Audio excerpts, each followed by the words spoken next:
करतार चीमा जी साडे नाल जुड़ चुके हैं तो करतार जी तुहाडे नाल गलबात करांगे। करतार जी पहले दसो कि जोश किस तरह का है तो सरकार थोड़ी बहुती मदद कर रही है या साथ दे रही है कि दबा ही रही है तुहानू?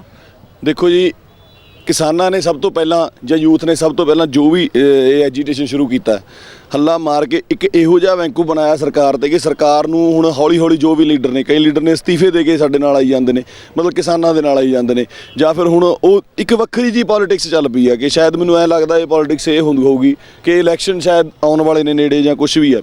पर मेरी चाहे कोई लीडर है, चाहे यूथ है, चाहे वो सिंगर ने, बई इस टाइम मैनू लगता नहीं भी सानू कोई पॉलिटिक्स या किसी चीज़ की सोचनी चाहिए है। अज भी असी इत्थे इकट्ठे हुए हैं कि साडे एयरपोर्ट का नाम भगत सिंह के नाँ ते होना चाहिए, सरदार भगत सिंह ते। अज उन्हों का जन्मदिन है तो मैं सब नूं पहला ਵਧਾਈ ਦਿੰਦਾ ਉਹਨਾਂ ਦੇ ਜਨਮ ਦਿਨ ਦੀ ਕਿ ਇਹੋ ਜਿਹਾ ਸੂਰਮਾ ਸਾਡੇ ਪੰਜਾਬ ਦੇ ਵਿੱਚ ਪੈਦਾ ਹੋਇਆ। ਗੱਲ ਇਹ ਨਹੀਂ ਕਿ ਸਾਡਾ 에ਅਰਪੋਰਟ ਦਾ ਨਾਂ ਭਗਤ ਸਿੰਘ ਤੇ ਹੋਵੇ, ਗੱਲ ਇਹ ਆ ਇਹ ਦੱਸਣ ਦੀ ਹੈਗੀ ਆ ਕਿ ਇਹ ਨਾ ਸਮਝੋ ਵੀ ਹੁਣ ਕਿਸਾਨਾਂ ਵਾਲਾ ਮਸਲਾ ਤਾਂ ਅਸੀਂ ਹੱਲ ਕਰਾ ਹੀ ਲਵਾਂਗੇ, ਉਹ ਹੋਣਾ ਵੀ ਹੈ, ਉਹਦੇ ਲਈ ਅੱਗੇ ਚੀਜ਼ਾਂ ਪਲਾਨ ਵੀ ਨੇ, ਪਰ ਇਹ ਨਾ ਸਮਝੋ ਵੀ ਆਹ ਅੱਗੇ ਜਿਹੜੀਆਂ ਤੁਹਾਡੀਆਂ ਰਾਜਨੀਤੀਆਂ ਨੇ ਜਿਵੇਂ ਸਾਰੇ ਹਿੰਦੁਸਤਾਨ ਦੇ ਵਿੱਚ ਹੋ ਰਿਹਾ ਕਿ ਪੁਰਾਣੀਆਂ ਚਾਹੇ ਉਹ ਅਜਾਇਬ ਘਰ ਨੇ, ਜੋ ਵੀ ਇਮਾਰਤਾਂ ਇਤਿਹਾਸਿਕ ਇਮਾਰਤਾਂ ਦੀ ਗੱਲ ਕਰਦਾ ਹੈ ਨਾ, ਚਲੋ ਧਾਰਮਿਕ ਚੀਜ਼ਾਂ ਦੀ ਨਹੀਂ ਹੈਗੀ, ਇਤਿਹਾਸਿਕ ਇਮਾਰਤਾਂ ਨੇ ਉਹਨਾਂ ਦੇ ਨਾਮ ਬਦਲ ਕੇ ਕਿਸੇ ਹੋਰ ਨਾਵਾਂ 'ਤੇ ਰੱਖੇ ਜਾ ਰਹੇ ਨੇ। ਕਾਹਦੇ ਲਈ? ਜੋ ਇੱਕ ਇੰਨੇ ਚਿਰ ਤੋਂ ਚੱਲੀਆਂ ਆ ਰਹੀਆਂ ਨੇ ਚੀਜ਼ਾਂ ਉਹਨਾਂ ਨੂੰ ਤੁਸੀਂ ਢਾਹ ਕੇ ਨਵੀਆਂ ਚੀਜ਼ਾਂ ਬਣਾਉਣਾ ਚਾਹੁੰਦੇ ਹੋ। ਭਗਤ ਸਿੰਘ ਦੀਆਂ ਮੈਨੂੰ ਅੱਜ ਦੋ ਲਾਈਨਾਂ ਨੇ ਜੋ ਉਹਨਾਂ ਦੀ ਡਾਇਰੀ ਦੇ ਵਿੱਚੋਂ ਜੇਲ੍ਹ 'ਚ ਉਹਨਾਂ ਨੇ ਲਿਖੀਆਂ ਸੀ, ਕਹਿੰਦੇ ਵੀ ਧਰਮ ਤੇ ਹਾਕਮ ਹਮੇਸ਼ਾ ਰਲ ਕੇ ਲੋਕਾਂ ਨੂੰ ਲੁੱਟਦੇ ਰਹੇ ਨੇ। ਹੁਣ ਧਰਮ ਕੀ ਹੈ ਇਸ ਹਿੰਦੁਸਤਾਨ ਦੇ ਵਿੱਚ ਸਾਰਿਆਂ ਨੂੰ ਨਿਊਜ਼ 'ਚ ਰੋਜ਼ ਪਤਾ ਲੱਗਦਾ, ਹਾਕਮ ਕੌਣ ਨੇ, ਕੀ ਪੋਲੀਟਿਕਸ ਹੋ ਰਹੀ ਆ, ਕਿਹੜੇ ਨੇਤਾ ਕੀ ਕਰ ਰਹੇ ਨੇ, ਸਭ ਨੂੰ ਸਮਝ ਆਉਂਦੀ ਆ। ਪਰ ਸਾਨੂੰ ਇੱਕੋ ਗੱਲ ਸਮਝ ਆਉਂਦੀ ਆ ਕਿ ਅਸੀਂ ਇੱਕ ਝੰਡੇ ਦੇ ਥੱਲੇ ਹੁਣ ਇਕੱਠੇ ਆ, ਇੱਕ ਝੰਡੇ ਦੇ ਇਕੱਠੇ ਹੋ ਕੇ ਚੱਲਾਂਗੇ। ਅੱਜ ਸਾਡਾ ਪੰਜਾਬ ਦਾ ਯੂਥ ਕਿਸਾਨ ਸਾਡੇ ਨਾਲ ਸੀ, ਅੱਜ ਹਰਿਆਣੇ ਦਾ ਯੂਥ ਵੀ ਇੱਥੇ ਪਹੁੰਚਿਆ ਹੋਇਆ, ਹਰਿਆਣੇ ਦੇ ਵੀ ਲੋਕ ਇੱਥੇ ਪਹੁੰਚੇ ਹੋਏ ਆ। ਸਾਡਾ ਪੰਜਾਬ ਤੋਂ ਹਰਿਆਣਾ, ਹਰਿਆਣੇ ਤੋਂ ਦਿੱਲੀ ਕਿੰਨੀ ਦੂਰ ਆ, ਕੰਧ ਟੱਪ ਕੇ ਜਾ ਵੜਾਂਗੇ, ਪਰ ਜਾਵਾਂਗੇ ਜ਼ਰੂਰ। ਇਹ ਨਹੀਂ ਹੈਗਾ ਕਿ ਅੱਜ ਸਾਡਾ ਪੰਜਾਬ ਮੱਚਦਾ, ਸਾਡਾ ਕਿਸਾਨ ਸੜਕਾਂ ਦੇ ਉੱਤੇ ਰੁਲ ਰਿਹਾ, ਆਪਣੀ ਫਸਲ ਲੈ ਕੇ ਰੁਲ ਰਿਹਾ, ਔਰ ਐਡੀ ਵੱਡੀ ਰਾਜਨੀਤੀ ਦਾ ਸ਼ਿਕਾਰ ਹੋ ਰਿਹਾ, ਉਹਦੇ ਹੱਕ ਵੀ ਮਾਰੇ ਜਾ ਰਹੇ ਨੇ। ਫਸਲ ਵੱਢਣ ਦਾ ਟਾਈਮ ਆ, ਹੈ ਨਾ, ਸਿੱਟਣ ਦਾ ਟਾਈਮ ਆ, ਉਹ ਫਸਲ ਮੰਡੀਆਂ 'ਚ ਰੁਲਦੀ ਹੈ, ਕਿਸਾਨ ਸੜਕਾਂ 'ਤੇ ਰੁਲਦਾ ਹੈਗਾ। ਐਡੀ ਵੱਡੀ ਰਾਜਨੀਤੀ ਆ, ਪਰ ਕੋਈ ਗੱਲ ਨਹੀਂ, ਕੋਈ ਨਾ ਕੋਈ ਕੁਰਬਾਨੀਆਂ ਦੇਣੀਆਂ ਪੈਂਦੀਆਂ ਨੇ। ਭਗਤ ਸਿੰਘ ਦੇ ਦਿਨ 'ਤੇ ਅੱਜ ਇਹ ਸੋਚ ਆਉਂਦੀ ਹੈ ਕਿ ਉਹ ਤਾਂ ਆਪਣੀ ਜਾਨ ਦੇ ਕੇ, ਉਹ ਵੀ 23 ਸਾਲ ਦੀ ਉਮਰ ਦੇ ਵਿੱਚ ਐਡੇ ਹੱਕ ਲੈ ਗਿਆ, ਆਪਣਾ ਦੇਸ਼ ਆਜ਼ਾਦ ਕਰਾ ਗਿਆ। ਇੱਥੇ ਤਾਂ ਹੁਣ ਅਸੀਂ ਕਰੋੜਾਂ ਭਗਤ ਸਿੰਘ ਪੈਦਾ ਹੋ ਗਏ ਹਾਂ, ਕਿਹਨੂੰ ਕਿਹਨੂੰ ਮਾਰਨਗੇ, ਕਿਹਨੂੰ ਕਿਹਨੂੰ ਛੱਡਣਗੇ। ਅਸੀਂ ਇੱਥੇ ਪੰਜਾਬ ਨੂੰ ਮਚਾ ਕੇ ਨਹੀਂ ਦੱਸਣਾ ਚਾਹੁੰਦੇ, ਅਸੀਂ ਇੱਥੇ ਸਿਰਫ ਸ਼ੋਰ ਮਚਾ ਰਹੇ ਹਾਂ ਕਿ ਠੀਕ ਹੈ ਸਮਝ ਜੋ ਇਹ ਨਹੀਂ ਚਾਹੀਦਾ ਸਾਨੂੰ, ਬਿੱਲ ਸਾਡੇ ਖਿਲਾਫ ਨੇ, ਸਾਨੂੰ ਪਾਸ ਨਾ ਕਰੋ ਇਹਨਾਂ ਨੂੰ। ਪਰ ਜੇ ਇਹ ਥੋੜ੍ਹੇ ਚਿਰ ਦੇ ਵਿੱਚ ਨਾ ਹੋਇਆ ਤਾਂ ਇਹ ਹੱਲਾ ਜੇ ਇੱਕ ਵਾਰੀ ਤੁਰ ਪਏ ਅਸੀਂ ਫਿਰ ਤਾਂ ਕੰਧ ਟੱਪ ਕੇ ਹਰਿਆਣਾ ਸਾਡੇ ਨਾਲ ਆ, ਉਹ ਯੂਪੀ 'ਚ ਕਿਹੜਾ ਕਿਸਾਨ ਨਹੀਂ ਹੈਗੇ ਜਾਂ ਫਿਰ ਆਲੇ ਦੁਆਲੇ ਕਿਹੜਾ ਕਿਸਾਨ ਨਹੀਂ ਹੈਗੇ। ਕਿਸਾਨ ਦਾ ਦਰਦ ਸਿਰਫ ਕਿਸਾਨ ਹੀ ਸਮਝ ਸਕਦਾ। ਤੇ ਯੂਥ ਜਿਹੜਾ ਹੈਗਾ ਮੋਸਟਲੀ ਜਿਹੜੇ ਨੇ, ਚਾਹੇ ਤੁਸੀਂ IAS IPS ਕਿਸਾਨਾਂ ਦੇ ਮੁੰਡੇ ਪੜ੍ਹ ਕੇ ਬਣੇ ਹੋਏ ਨੇ ਸਰਕਾਰੀ ਸਕੂਲਾਂ ਦੇ ਵਿੱਚ, ਉਹ ਕਿਹੜਾ ਸਾਡਾ ਦਰਦ ਨਹੀਂ ਸਮਝਦੇ। ਜੇ ਇੱਕ ਵਾਰੀ ਹੱਲਾ ਮਾਰ ਕੇ ਸਾਡੇ ਸਮਝ ਆ ਗਈ ਨਾ ਸਾਰਿਆਂ ਦੇ ਕਿ ਅੰਦਰ ਜਿਹੜੇ ਏਸੀਆਂ 'ਚ ਬੈਠੇ ਜਾਂ ਆਰਾਮ ਨਾਲ ਬੈਠੇ ਰੋਟੀ ਜਿਹੜੀ ਉਹ ਕਿਸਾਨ ਦੀ ਦਿੱਤੀ ਖਾ ਰਹੇ ਨੇ, ਹੈ ਨਾ, ਭਾਵੇਂ ਜਿਨ੍ਹਾਂ ਨੇ ਇਹ ਹੁਕਮ ਦਿੱਤੇ ਨੇ, ਆਰਡਰ ਦਿੱਤੇ ਨੇ, ਰੋਟੀ ਸਾਡੀ ਹੀ ਖਾਂਦੇ ਨੇ, ਕਿਸਾਨਾਂ ਦੀ ਖਾਂਦੇ ਨੇ। ਇੱਕ ਵਾਰੀ ਸਾਡੇ ਸਮਝ ਆ ਗਈ, ਐਡਾ ਕੁ ਹੱਲਾ ਵਗ ਗਿਆ, ਮੈਨੂੰ ਐਂ ਲੱਗਦਾ ਕਿ ਇੰਨਾ ਕੁ ਜ਼ੋਰ ਲੱਗਾ ਦਿੱਲੀ ਨੂੰ ਖਸਕਾ ਕੇ ਨਾ ਅਸੀਂ ਸਾਈਡ 'ਤੇ ਕਰ ਦਈਏ ਨਾ। ਪਰ ਮੈਂ ਉਹਨਾਂ ਨੂੰ ਵਾਰਨਿੰਗ ਦਿੰਦਾ ਕਿ ਬਚੋ ਬਚੋ, ਇਹ ਬਿੱਲ ਠੀਕ ਨਹੀਂ ਹੈਗੇ, ਸਾਡੇ ਹੱਕ 'ਚ ਨਹੀਂ ਹੈਗੇ। ਪਲੀਜ਼ ਇਹਨਾਂ ਨੂੰ ਤੁਸੀਂ, ਮੈਂ ਅੱਜ ਵੀ ਪਲੀਜ਼ ਸ਼ਬਦ ਯੂਜ਼ ਕਰਦਾ ਕਿ ਇਹਨਾਂ ਨੂੰ ਕਿਸਾਨਾਂ ਦੇ ਹੱਕਾਂ 'ਚੋਂ ਸਾਡੇ ਵੱਢ ਕਰੋ, ਸਾਡੇ ਹੱਕ ਸਾਨੂੰ ਦਿਓ। ਜਿਵੇਂ ਦਾ ਕਿਸਾਨ ਹੈਗਾ ਸਾਨੂੰ ਛੱਡ ਦਿਓ, ਅਸੀਂ ਆਪੇ ਸੁਧਾਰ ਲਾਂਗੇ। ਪੰਜਾਬ ਦਾ ਜੋਸ਼, ਪੰਜਾਬ ਦੀ ਕਿਸਾਨੀ ਹਰ ਬੰਦਾ ਸਮਝਦਾ, ਤੁਹਾਡਾ ਦਰਦ, ਕਿਸਾਨਾਂ ਦਾ ਦਰਦ ਅਸੀਂ ਸਭ ਸਮਝਦੇ ਹਾਂ। ਲੇਕਿਨ ਕੰਗਨਾ ਰਣੌਤ ਵੱਲੋਂ ਪਿੱਛੇ ਜੇ ਇੱਕ ਸਟੇਟਮੈਂਟ ਦਿੱਤੀ ਗਈ ਸੀ, ਇੱਕ ਟਵੀਟ ਕਰਕੇ ਅੱਤਵਾਦੀ ਕਿਹਾ ਗਿਆ ਜਿਹੜੇ ਧਰਨੇ ਦੇ ਰਹੇ ਨੇ ਜਾਂ ਕਿਸਾਨਾਂ ਨੂੰ ਇਨਡਾਇਰੈਕਟਲੀ ਉਹਨਾਂ ਨੇ ਅੱਤਵਾਦੀ ਕਿਹਾ, ਉੱਤੇ ਕੀ ਕਹਿਣਾ ਚਾਹੋਗੇ? ਦੇਖੋ ਇਹ ਵੀ ਇੱਕ ਰਾਜਨੀਤੀ ਦੇ ਹਿੱਸੇ ਹੁੰਦੇ ਨੇ, ਹੈ ਨਾ। ਮੈਂ ਪਹਿਲਾਂ ਕਿਹਾ ਧਰਮ ਤੇ ਹਾਕਮ ਯਾਨੀ ਕਿ ਰਾਜਨੀਤੀ ਹਮੇਸ਼ਾ ਲੋਕਾਂ ਨੂੰ ਲੁੱਟਦੇ ਰਹੇ ਨੇ, ਠੀਕ ਹੈ ਨਾ। ਇੱਕ ਕੰਗਣਾ ਰਣੌਤ ਦੇ ਕਹਿਣ ਨਾਲ ਕੀ ਹੋ ਜਾਂਦਾ ਹੈ ਨਾ, 100 ਕੰਗਣਾ ਰਣੌਤ ਦੇ ਕਹਿਣ ਨਾਲ ਕੀ ਹੋ ਜਾਂਦਾ। ਪਰ ਜਿਹੜੇ ਏਸੀ ਕਰੋੜਾਂ ਕਿਸਾਨ ਇੱਥੇ ਬੈਠੇ ਆ, ਅੱਜ ਕੰਗਣਾ ਰਣੌਤ ਕਹਿੰਦੀ ਹੈ ਇਹ ਅੱਤਵਾਦੀ ਨੇ, ਅਸੀਂ ਉਹਦੀ ਰੋਟੀ ਬੰਦ ਕਰ ਦਈਏ, ਲੋਹੇ ਨੂੰ ਦੰਦੀਆਂ ਮਾਰੂਗੀ, ਕੀ ਖਾਊਗੀ ਉੱਥੇ? ਨਿਊਜ਼ਪੇਪਰ ਖਾਊਗੀ, ਕੀ ਖਾਊਗੀ? ਜਿਹੜੀ ਰੋਟੀ, ਜਿਹੜੀ ਚੀਜ਼, ਚਾਹੇ ਤੁਸੀਂ ਗਲੂਟਨ ਫਰੀ ਆਟਾ ਖਾਂਦੇ ਹੋ, ਚਾਹੇ ਗਲੂਟਨ ਵਾਲਾ ਖਾਂਦੇ ਹੋ, ਚਾਹੇ ਤੁਸੀਂ ਬਰਾਊਨ ਰਾਈਸ ਖਾਂਦੇ ਹੋ, ਚਾਹੇ ਵਾਈਟ ਰਾਈਸ ਖਾਂਦੇ ਹੋ, ਤੁਹਾਡੀ ਡਾਈਟ ਜਾਂ ਡਾਈਟਿੰਗ ਦਾ ਹਰੇਕ ਹਿੱਸਾ ਕਿਸਾਨ ਦੇ ਖੇਤ 'ਚੋਂ ਜਾਂਦਾ ਹੈ।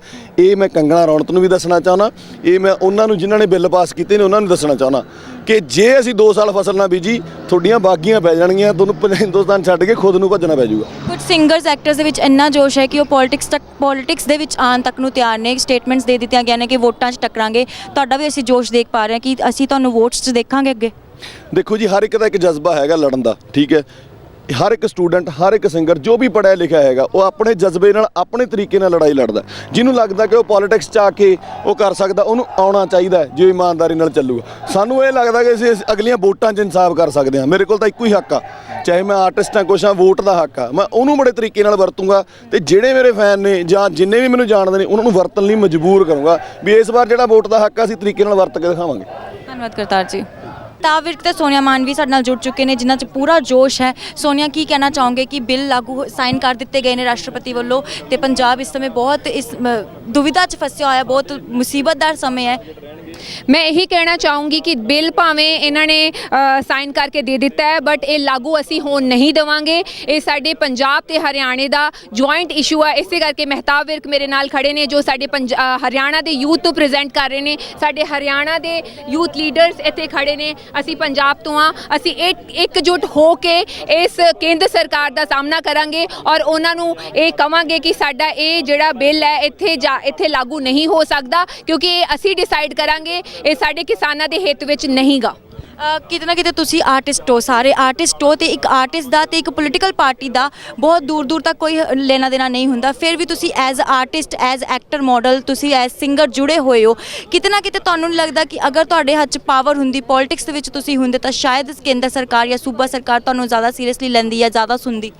ਦੇਖੋ ਜੀ, ਜਿਹੜਾ ਆਮ ਆਦਮੀ ਹੁੰਦਾ ਹੈ, ਉਹਦੀ ਵੋਟ ਦੀ, ਇੱਕ ਵੋਟ ਦੀ ਤਾਕਤ ਦੇ ਨਾਲ ਹੀ ਕੇਂਦਰ ਸਰਕਾਰ ਬਣਦੀ ਹੈ ਔਰ ਸਰਕਾਰਾਂ ਬਣਦੀਆਂ ਨੇ।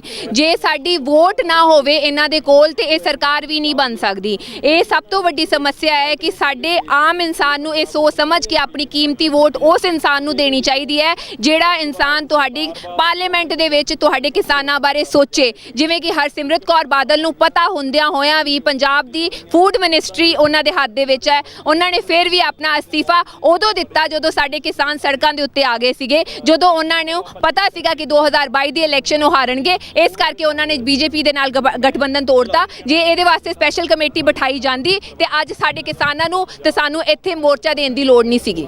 ਸੋ ਅਸੀਂ ਰੋਸ ਕਰਦੇ ਹਾਂ ਵੀ ਇਹ ਬਿੱਲ ਸਾਨੂੰ ਮਨਜ਼ੂਰ ਨਹੀਂਗਾ। ਸਾਡਾ ਲਾਡੀ ਤੇ ਦਮਨ ਦੀ ਜੋੜੀ, ਜੋ ਕਿ ਬਹੁਤ ਫੇਮਸ ਹੋਵੇ, ਜੁੜ ਚੁੱਕੀ ਹੈ। ਤੇ ਲਾਡੀ ਤੇ ਦਮਨ, ਤੁਸੀਂ ਕੈਂਡਲ ਮਾਰਚ ਦੇ ਵਿੱਚ ਸ਼ਾਮਿਲ ਹੋਏ ਹੋ।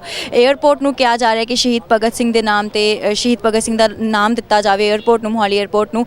ਅੱਜ ਉਹਨਾਂ ਦਾ ਜਨਮ ਦਿਵਸ ਵੀ ਹੈ ਤੇ ਤੁਸੀਂ ਕੈਂਡਲ ਮਾਰਚ ਕਰ ਰਹੇ ਹੋ। ਜੋਸ਼ ਕਿਸ ਤਰ੍ਹਾਂ ਦਾ ਹੈ, ਪਹਿਲਾਂ ਤਾਂ ਇਹ ਦੱਸੋ। ਜੋਸ਼ ਬਹੁਤ ਵਧੀਆ ਜੀ, ਜਿੰਨੇ ਵੀ ਹੋ ਸਕਦੇ ਆ, ਜਿੰਨੇ ਵੀ ਕਲਾਕਾਰ ਇੱਥੇ ਰਹਿੰਦੇ ਨੇ ਸਾਰੇ ਪਹੁੰਚੇ ਨੇ ਤੇ ਵਧੀਆ ਗੱਲ ਆਈ। ਜਿਹੜਾ 에ਅਰਪੋਰਟ ਵਾਲਾ ਵੀ ਜਿਹੜਾ ਭਗਤ ਸਿੰਘ ਦੇ ਨਾਂ ਤੇ ਉਹ ਜ਼ਰੂਰੀ ਆ, ਕਿਉਂਕਿ ਭਗਤ ਸਿੰਘ ਆਪਣੇ ਇੱਕ ਪੰਜਾਬ ਦਾ ਹੀਰੋ ਮੰਨਿਆ ਜਾਂਦਾ, ਤਾਂ ਉਹ ਬਹੁਤ ਜ਼ਰੂਰੀ ਆ। ਤੇ ਬਾਕੀ ਗੱਲ ਜਿਹੜੀ ਕਿਸਾਨਾਂ ਦੀ ਆ, ਵੀ ਜਿੰਨੇ ਵੀ ਲੋਕ ਆਏ ਨੇ, ਬਹੁਤ ਬਹੁਤ ਪਹਿਲਾਂ ਤਾਂ ਉਹਨਾਂ ਦਾ ਧੰਨਵਾਦ। ਤੇ ਉਹ ਬਿੱਲ ਪਾਸ ਨਹੀਂ ਹੋਣਾ ਚਾਹੀਦਾ ਕਿਸੇ ਵੀ ਕੀਮਤ ਦੇ ਵਿੱਚ। ਤੇ ਸ਼ਹੀਦ ਭਗਤ ਸਿੰਘ ਜੀ ਦੇ ਜਨਮ ਦਿਹਾੜੇ ਤੇ ਅੱਜ ਮੋਹਾਲੀ ਦੀ 에ਅਰਪੋਰਟ ਰੋਡ ਉੱਤੇ ਇੱਕ ਕੈਂਡਲ ਮਾਰਚ ਹੋ ਰਿਹਾ ਹੈ। ਕੈਂਡਲ ਮਾਰਚ ਦਾ ਮੁੱਦਾ, ਕੈਂਡਲ ਮਾਰਚ ਦੀ ਮੰਗ ਇਹ ਹੈ ਮੋਦੀ ਸਰਕਾਰ ਕੋਲੋਂ, ਕੇਂਦਰ ਸਰਕਾਰ ਕੋਲੋਂ, ਕਿ ਇੱਕ ਤਾਂ ਤੁਹਾਨੂੰ ਸਭ ਨੂੰ ਪਤਾ ਹੈ ਕਿ ਕਿਸਾਨਾਂ ਦੇ ਅਗੇਂਸਟ ਜਿਹੜੇ ਐਂਟੀ ਬਿੱਲ ਪਾਸ ਕੀਤੇ ਗਏ ਨੇ ਉਹਨਾਂ ਨੂੰ ਰੱਦ ਕੀਤਾ ਜਾਵੇ, ਤੇ ਦੂਸਰਾ ਇੱਥੇ ਦੀ ਮੰਗ ਇਹ ਹੈ ਕਿ 에ਅਰਪੋਰਟ ਰੋਡ ਨੂੰ ਸ਼ਹੀਦ ਭਗਤ ਸਿੰਘ ਰੋਡ ਦੇ ਨਾਮ ਤੇ ਜਾਣਿਆ ਜਾਵੇ, ਉਸ ਦਾ ਨਾਮ ਚੇਂਜ ਕੀਤਾ ਜਾਵੇ। ਤੇ ਮੇਰੇ ਨਾਲ ਜੁੜ ਚੁੱਕੇ ਨੇ ਕੰਵਰ ਵੜੈਚ ਜੀ। ਕੰਵਰ ਜੀ, ਪਹਿਲਾਂ ਤਾਂ ਸਵਾਗਤ ਹੈ ਰੋਜ਼ਾਨਾ ਸਪੋਕਸਮੈਨ ਤੇ ਇਹ ਅੱਜ ਜਿਹੜਾ ਕੈਂਡਲ ਮਾਰਚ ਤੁਸੀਂ ਜੁੜੇ ਹੋਏ ਹੋ, ਕਰਤਾਰ ਚੀਮਾ ਜੀ, ਸੋਨੀਆ ਮਾਨ ਜੀ, ਮਹਿਤਾਬ ਵਿਰਕ ਜੀ ਦੀ ਟੀਮ ਦੇ ਨਾਲ, ਤੁਸੀਂ ਸਭ ਸਾਡੇ ਇੱਥੇ ਬਹੁਤ ਇਕੱਠ ਹੋ ਗਿਆ ਹਜ਼ਾਰਾਂ ਦਾ।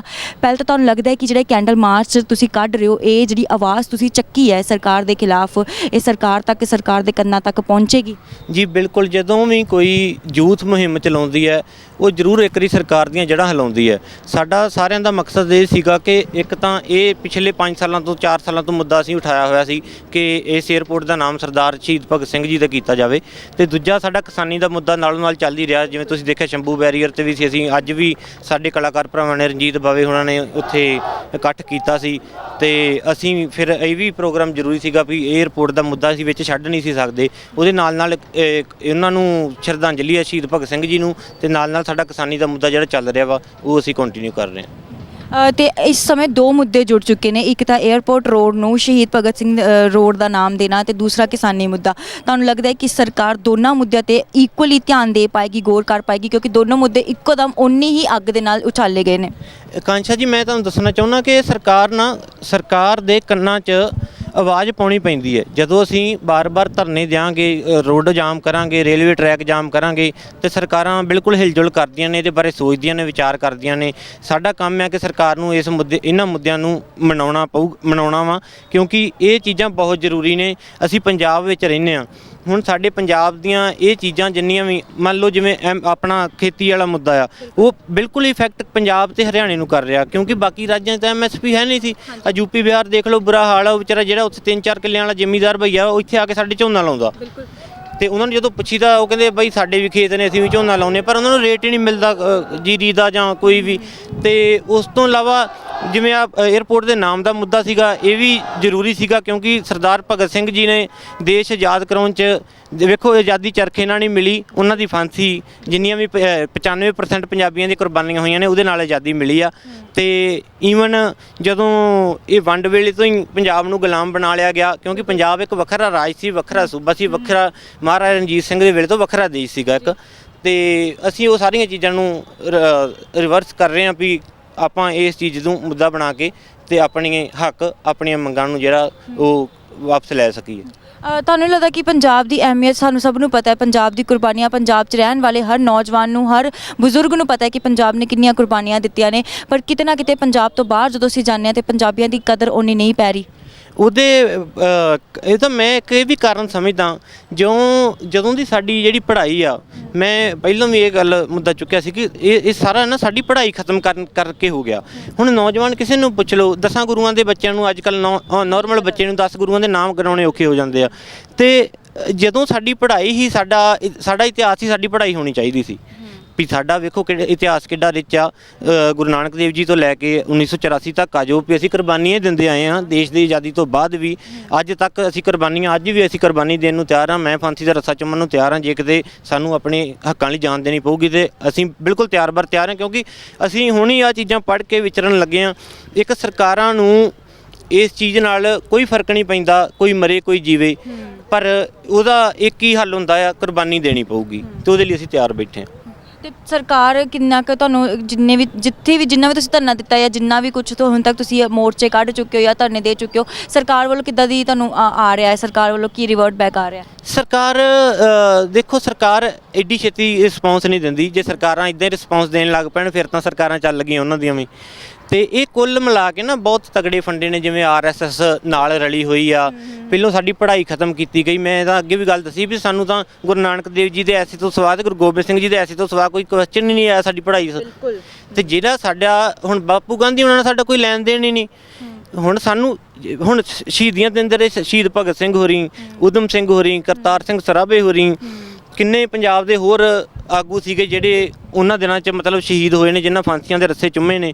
ਤੇ ਸਾਨੂੰ ਪੜ੍ਹਾਉਣ ਨੂੰ ਬਾਪੂ ਗਾਂਧੀ ਅੱਗੇ ਕਰ ਦਿੰਦੇ ਆ, ਨਹਿਰੂ ਕਰ ਦਿੰਦੇ ਆ। ਮਤਲਬ ਇਹ ਚੀਜ਼ਾਂ ਸਾਡੇ ਲਈ ਪਾਚਨ 'ਚ ਨਹੀਂ ਆਉਂਦੀਆਂ, ਕਿਉਂਕਿ ਗਲਤ ਹੈ ਸਾਰਾ ਕੁਝ। ਤੇ ਹੁਣ ਤੁਹਾਡਾ ਸਰਕਾਰ ਦੇ ਖਿਲਾਫ ਤੁਹਾਡੀ ਲੜਾਈ ਹੈ, ਪਰ ਤੁਸੀਂ ਚਾਹੁੰਦੇ ਕਿ ਉਹ ਪੰਜਾਬ 'ਚ ਹੁਣ ਕਿਹਦੀ ਸਰਕਾਰ ਆਵੇ?